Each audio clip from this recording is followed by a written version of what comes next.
What's good, guys? LM7 here, back again with another review. This time we're taking a look at another Mandalorian and Grogu set, the Anzellan Starship. Alright, ages 9 plus, 75, 445, 701 pieces. You get 3 and a bit minifigures, and we'll talk about that in a little bit. It is confirmed from the new movie, and it has the newer blue chromium Mandalorian logo on it. Taking a look at the back of the box here, you can see the features, and it is on some kind of rocky planet. Not sure if that's accurate to how it'll be on the movie. I don't really know anything about this ship, and it's not out yet, so we don't particularly know what's going on to get this scene to even happen. Either way, what do we have on the price this time? It is coming in at $74.99 in the US and $99.99 in Canada. Those conversions actually work out to be about the same. So no particular deal on either side there, and I think it's okay as a price. I was a little hesitant on the $75 price coming into it, but after building it, I think it's okay. It's probably the best price set of the normal scale sets here in this little wave that we have in May. So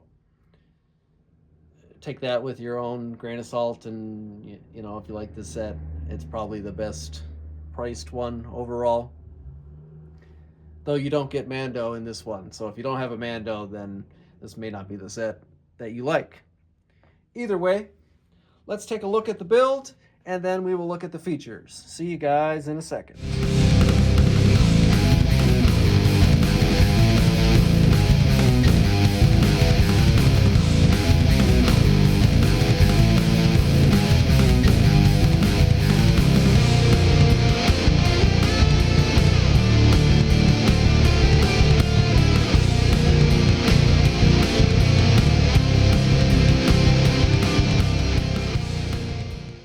All right, and we built the ship, which was surprisingly refreshing. I actually enjoyed the build of this one quite a bit. I say it a lot when it comes to ships that we've never had before, because you just never know really how the build is going to go. And this one I thought was pretty enjoyable. It's different, I'll tell you that much. I actually forgot to look at the book before we built the set. But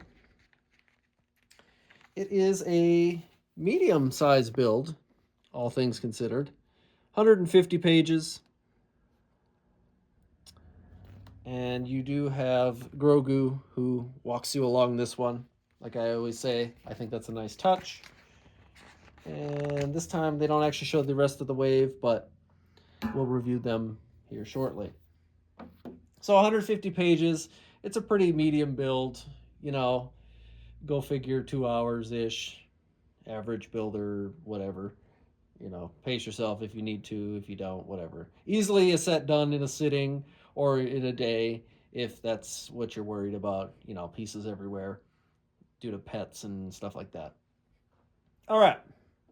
So, like I said in the beginning, we have 3 and a bit minifigures. So this time around, you have Grogu, once again. But this time he is in his apprentice armor. You can see his little chest plate with the mud horn on it. This is the other variant of Grogu. The only difference is the printing here on the front. Otherwise, it is the same as the Grogu in every other set. However, it is different than the one you get in the N1 Starfighter, so this is your exclusive minifigure in this ship.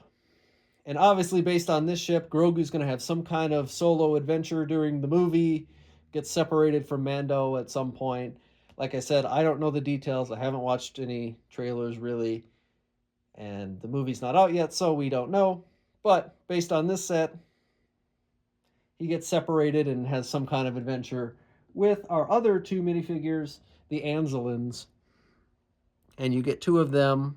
They're the small little guys from the sequel trilogy. They're kind of wrapping in those species now in other media, just so they don't look as weird and out of place. He's a funny little guy.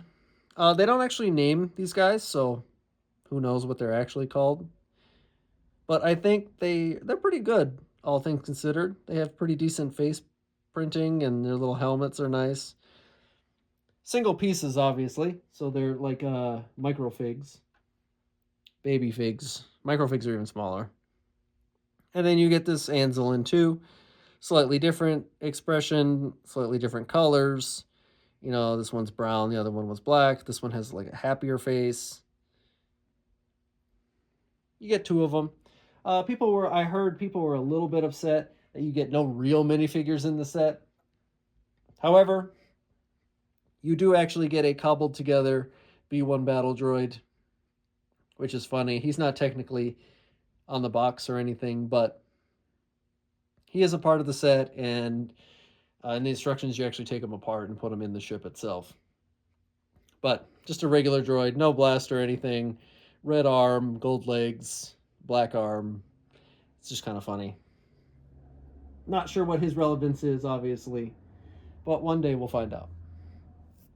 So like I was saying, people were a little upset that you don't really get any minifigures in this one. And I guess if you don't want to count baby figs as minifigures, that's fine. That's your own prerogative, but they are technically minifigures, and they're all new, so there you go. 3 exclusive figures in this set, so if that's what you like, then you'll be picking this one up. All right, so the ship itself, like I said, interesting build. Definitely a different ship than we've ever gotten before, which I always appreciate. Quite a bit of detailing here on the top. This yellow makes me curious that maybe the Anzellans help rebuild the new Razor Crest. I have no idea. If I'm wrong, I'm wrong, and we'll figure that out. But that's my conspiracy theory going into that. You know, they used the kind of yellow highlights. You know, they got it on the engines and on the top and all that. Are they the ones that help rebuild the new Razor Crest? Because it's also got the yellow on it. So I guess we'll see. Anyway, pretty fun design here. An interesting looking ship.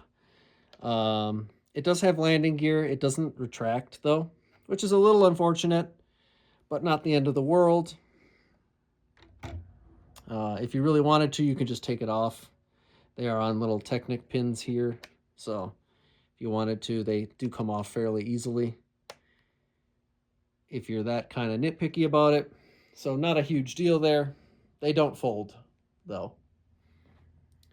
All right, so then what I actually thought was interesting is it has 2 windshield pieces. I actually thought it was a dupe piece at first. Like, oh, I got a bonus piece.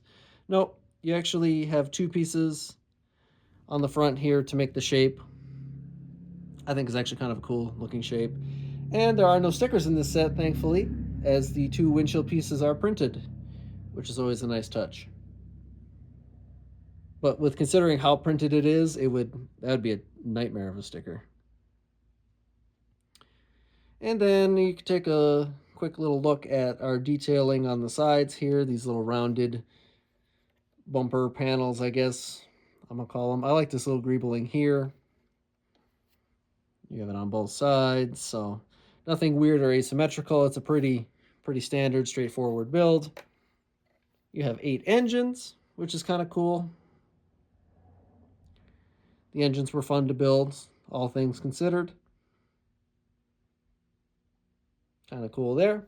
All right, so that's looking at the details and stuff. What does the set actually do? For the first time in a long time, it has no stud shooters, which is crazy. So the Anzellans don't fight. But you do get to place them into the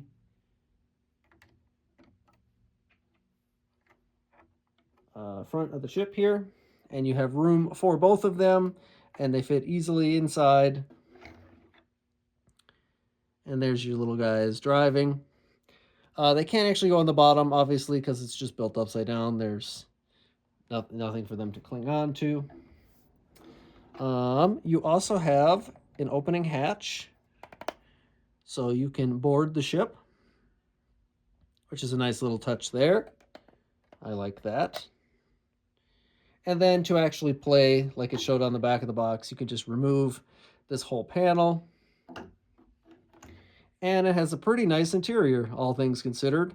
It has their little workshop here with a bunch of tools, a hammer, and a pickaxe, and some scissors, and a walkie-talkie. You have a little table where they can, have refreshments and stuff. You have a crate to put your battle droid parts. A little cup. It's a nice little homey ship. This is like one of the ships you'd make as like a kid, Obviously not quite as detailed and functional as this, but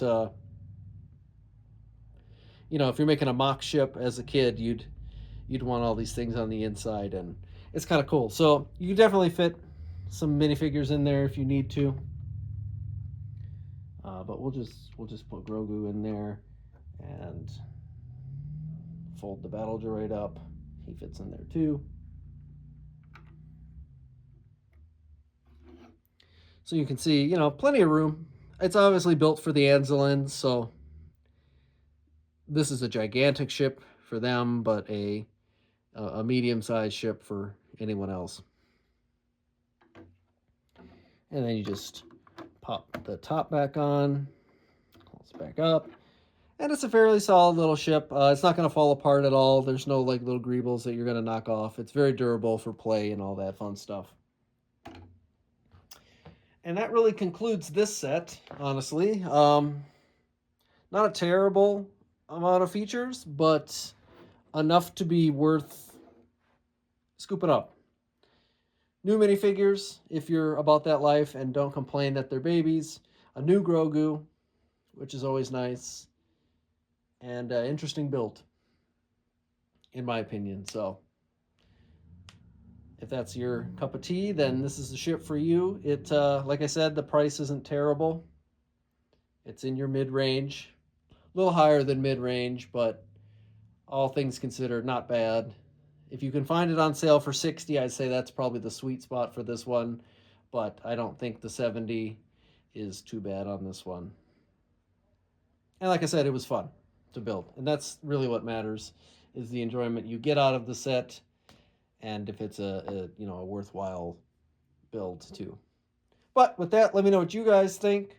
I guess we'll see what this ship does when the movie comes out soon enough. See you guys next time.